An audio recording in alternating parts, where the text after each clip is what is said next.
The Black Cat, Archaeologist Murdered. Chapter 3. The Taxi Driver. Ahmed and Salahuddin left Pearson's room and went downstairs. They sat down and the manager brought them some coffee. "How can we find the 7 bugs?" asked Ahmed. "I need your help," replied Salahuddin. "How can I help you?" asked Ahmed. "The murderer took the box with him," said Salahuddin. "It was heavy and it saw today. The murderer did not carry the box very far. Perhaps he took a taxi." "Perhaps he had his own car," said Ahmed. "We don't know," replied Salahuddin, "but perhaps he took a taxi." "That's possible," agreed Ahmed. "And you want to find the taxi, but how can I help you?" "You can send out a police message on Radio Cairo," replied Salahuddin. "That's true," agreed Ahmed. "What shall I say in the message?" "Wanted Pearson time," asked Salahuddin. "About 10:30 this morning," replied Ahmed. "Then here's the message," said Salahuddin. "The police want to speak to a taxi driver. This taxi driver was near the Nile Hotel at about 11 o'clock this morning. A man got into his taxi.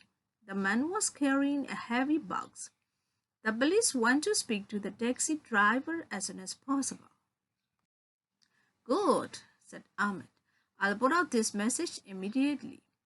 "Most taxis have radios," said Salahuddin. "Perhaps a taxi driver will remember a man with a heavy box." "I'll get back to my office," went on Salahuddin. "When anything happens, let me know." "I'll telephone you immediately," replied Ahmed. It was now late afternoon. Outside on the street, it was still very hot. Salahuddin got into a taxi. Luckily, there were a few cars and the streets were almost empty. He soon arrived back in his office. Salahuddin turned on the radio. He heard the message.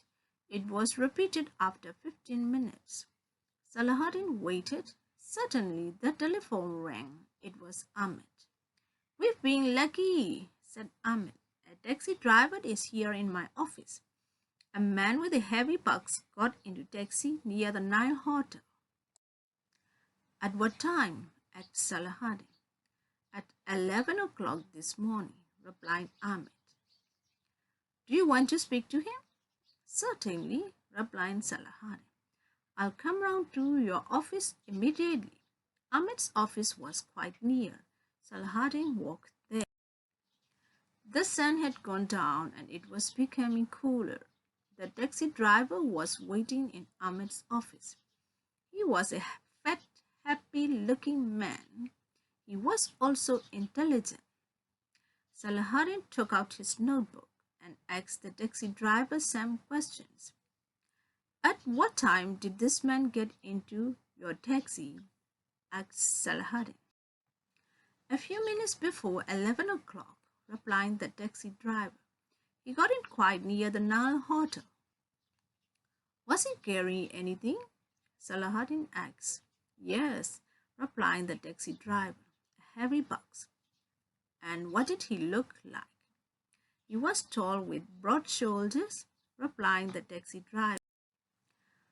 "He had fair hair. He spoke Arabic, but he was not an Arab. Perhaps he was Swedish." Salahuddin thought for a few moments. Then he asked the taxi driver another question. "This man spoke Arabic, did he?"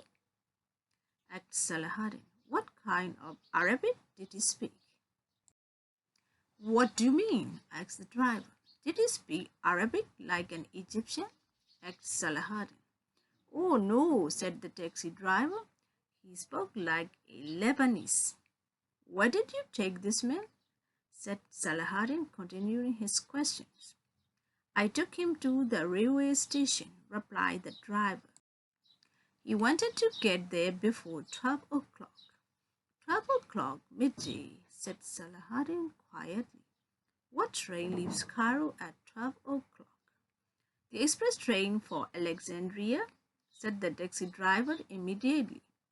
I know all the trains. The express train leaves Cairo at 12 o'clock and arrives in Alexandria at 2:30. Salahuddin had been lucky. He had found out some important facts. He looked at the notes in his book. Who is Pearson's murderer? What does he look like? Was he tall with broad shoulders? Did he have fair hair? Is he Swedish? Why is he going? Perhaps he's going to Alexandria. Why Alexandria? Many ships go from Alexandria to Beirut. Remember, he speaks Arabic like a Lebanese. Perhaps he is going to take a boat to Beirut.